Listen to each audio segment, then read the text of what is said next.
It is the voice of Indiana County. It's WCCS 101.1 FM, AM 1160, and WCCSradio.com. Mental Health Awareness Month, and we're trying to get our mentals to work here to figure out a name of a Jimmy Stewart movie here, Dr. Ralph. It's very difficult to test your memory first thing in the morning, Tom. Well, for us, it's not first thing. We call this lunchtime. Well, that's your lunchtime. Yeah, well, I'm retired now, so I get to call this first thing. Well, not first thing, but close to the first thing. Dr. Ralph May joins us here in Indiana in the morning. Our conversation brought to you by Marcus & Mack, voted best personal injury law firm in the Best of Indiana County contest. Marcus & Mack, a law firm representing injured people. May is Mental Health Awareness Month, and I asked you to come in and visit with us on that topic for these 4 Wednesdays that are left here in this month. And, there's 1,000 different angles that you can approach when you're talking about mental health and ways to deal with it. I want to start this segment, though, today talking about how the people who are not suffering a mental health event can be true helpers to those who are going through an event. Absolutely. Support, we know from the research and from experience, that support is so critical when you're struggling with a mental health disorder like depression, anxiety, schizophrenia, bipolar disorder, all of them, PTSD, that when you have someone around you that gets you, that understands what you're going through, that's willing to stand with you, not just try to talk you out of it. I think some well-meaning people sometimes trying to offer support, well, you'll get over it, it's not that big. Well, it's not that easy. It's like, let's get over your diabetes. It doesn't work that way. You have to figure out how to support and be with the person, hear them out, not be afraid for them to talk about what they're experiencing. And that's hard for people. You don't like to hear people suffering. You don't like to hear their stories of pain. But that goes a long way. Everybody that I've worked with through the years, my own personal patients, the people I've supervised, the people I've talked to, basically support is critical. When people understand you, it makes the illness easier to manage. There was a story I was reading a week or so ago. It was a first-hand account of a guy who had suffered the loss of his wife and was ill himself. And he had someone come visit him who spent the entire time that he was there. And, people were trying to be helpful. Right. And this person was talking and encouraging and doing whatever he could to buck up his spirits. Right. And he said when he left, he felt worse.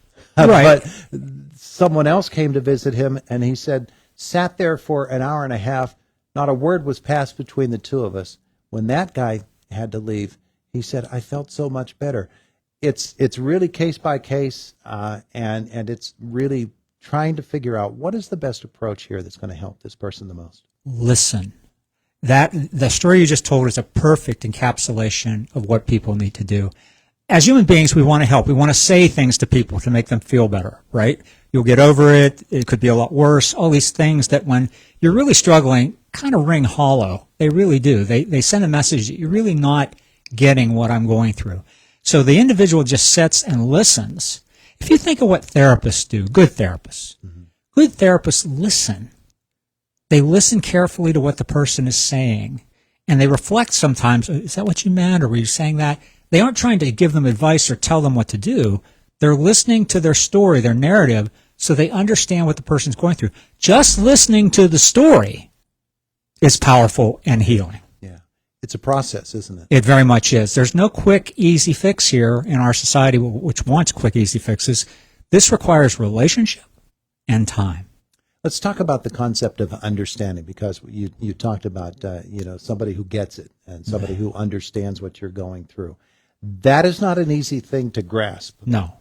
If we haven't been through something similar to that in our own cases, it's going to be awful difficult for us to understand what somebody is going through. And so that's where that hollowness that you were talking about comes in. Well, I think, we sometimes are afraid to face that our brains are organs of our body, right? That things can happen to our brains like any other organ of the body, and that causes changes in our mood and changes in our behavior and changes in our thinking. And that's what mental health disorders are. When something gets stuck, depression, anxiety, PTSD, bipolar disorder. So what we need to do is educate ourselves a little bit about what the person is experiencing from just an educational perspective, from what is bipolar disorder, what is depression, how is it different than grief, what is grief versus depression, what is PTSD really. we're much better at getting information about mental health out than we used to be. I mean, when I started in 1977, it was like, we don't talk about this, right? Yeah. You know, I mean, 50 years ago, we don't talk about this. So we've come a long way, but just because we talk about it doesn't mean we really are understanding what people are experiencing when they have these disorders. Mm-hmm. People don't really understand the labels very well. So when I'm working with families, my first order of business is to help them get educated about the disorder, about what this disorder kind of encapsulates. Everyone is different, by the way. You can have two people with depression. One person can appear one way, one another. So you can't just say it's the same for everyone, because it's not. That's why you have to take time and get to talk to the person, right? Even clinicians like myself, somebody comes in, I don't think I've ever seen two depressed people, and I've seen a lot through my career, that are the same. Yeah. If you don't talk to them, if you don't let them talk to you, you don't learn that. When you started way back in 77. I was going to say 27. Yeah, 12, okay. When you started many years ago, were group sessions all that common? No. When we started, there were some. Group therapy was starting to develop. It was mostly individual therapy. I mean, most of the models of treatment then were what we called psychodynamic or Freudian. The behavioral and cognitive models were starting to become more prevalent. Group therapy was being developed, particularly for substance use recovery. Mm-hmm. Group therapy was taking off there and always has been a major player. But we used groups a lot in my career. I ran a medical support group for years. People had depression and chronic medical illnesses like chronic pain, heart disease. Because when you have both, you know, that's a very steep hill to climb, you know. And so the group support, having people in that group that know your journey, know kind of the lay of the land, that goes a long way. It can be as powerful as the therapist in helping people recover. There is obviously quite a difference when you're dealing with someone who is struggling with mental problems and they're an adult as opposed to a child. Right. A kid is not developed anyway. No. Even the most adjusted kid has not, his brain physically or her brain has not physically developed to the point where it's able to handle emotionally everything that comes at a kid. Right. So dealing with their problems and their issues has to be approached differently, does it not? Kids are not little adults. Their brains are different, as you pointed out. The development of the frontal cortex, which we call the brakes of the brain, the ability to think before you speak kind of thing, that's the last part of the human brain to develop, so it develops more slowly. So kids are more impulsive in general. They tend to be more emotional, more activated. I used to laugh. I had a group of adolescents I talked to, and I said, you know, guys, adolescence sometimes is considered a mental illness. You know, I was joking because your brains are developing. You know, you're in a state of emotional upheaval. I can still remember my adolescence. I wasn't a calm, focused guy, you know, and we all go through periods of time in our development. And so when you're working with adolescents, by the way, adolescents can get depression. Adolescents can have anxiety disorders. The suicide rate in adolescents is still pretty high. And so we have to pay attention to their particular needs, but they're not young adults. Even when you're talking about medications, the medications work a little differently for children and and adolescents. So it takes a little, the therapist I had that worked best with adolescents, they have this kind of genuineness to them. You know, they just have a kind of, tell me your story. I'm not going to get too upset about it. I'm not going to get, you know, whacked out about it. Just talk about what you're going through, develop a relationship. That works. And adolescent groups also work very well then, too. But they're very different than adults. We're talking with Dr. Ralph May this morning about mental problems. It is Mental Health Awareness Month. When we are dealing with a kid as well, we tend to, I shouldn't say it that way. Let's change the way that I was about to say that. We could have the tendency to tell them just roll with the punches, right? Because you know life is going to come at you hard, and you're going to have to learn to deal with this someday anyway. But when we do that, it really is a form of piling on, isn't it? It is. It's piling on. I mean, there's truth that we develop by challenges. Our personalities develop when we face challenges and master them, and that's part of growth and development throughout our lifespan. But when you just kind of say, you know, suck it up, get over it, you know, you'll be all right, what you're doing is minimizing the person's emotional experience. You're minimizing their report to you. So what you're doing is you're damaging relationship. Ultimately, what you're doing is you're saying, adults, people, they don't really care. They don't really care how I'm feeling. They don't care. And that creates kind of a pattern in your life where you just don't trust people. You think, well, I'm on my own. I can't trust anybody. And that doesn't go well. I thought about that when you were saying that because it does establish a pattern. Right. That somebody can carry with them for the rest of their lives, really. Yeah, people don't get it. So why do I talk? Why do I trust anybody? Why do I say anything? And then you become more isolated. And that isolation, Todd, when you pull back from connection, that's one of the greatest risk factors for mental illness we have is loneliness and isolation. Yeah. Dealing with a child and dealing with an adult, as we said, are very, very different. When someone has brought forth, the term is baggage, when they have brought that baggage with them from their youth into their adulthood, that sort of mindset is going to affect them in their job performance, Right. In their relationships within their own families. It can be really, really damaging. Is there a way for them to recover and get back to a point where that is not as much a part of their psyche? Absolutely. If you think, I mean, you just kind of summarized my entire therapy career, because in working with people, the people I mostly worked with were people that went through some really difficult things in their childhood, not just, emotional rejection, but abuse, neglect.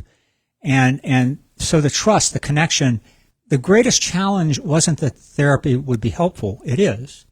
The greatest challenge is getting over the hump to believe it would be helpful, to believe that I would care enough to listen to their story, that I would care enough to want to help them reconstruct their lives and sort out the good from the bad.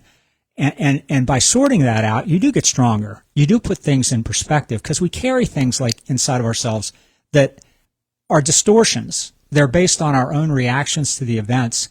And we think it's us. We're bad. We're the wrong ones. We're the broken ones, right?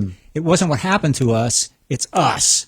And that's the hurdle you have to get over. Is there an element of, I've buried that and I prefer not to bring that back up, that's in that as well? Well, it's no fun to go back and remember difficult things. It's a painful experience. But when you go back and do that as an adult in a supportive environment, you can sort out the things that you've been carrying around that have been affecting you even though you don't know it. There's a lot of this stuff we carry inside ourselves. We don't even know it. And it leaks out in relationship. It affects our connections in very subtle and sometimes damaging ways. So there's a reason to clean out that closet so it no longer can haunt you. You and I have talked in the past about this.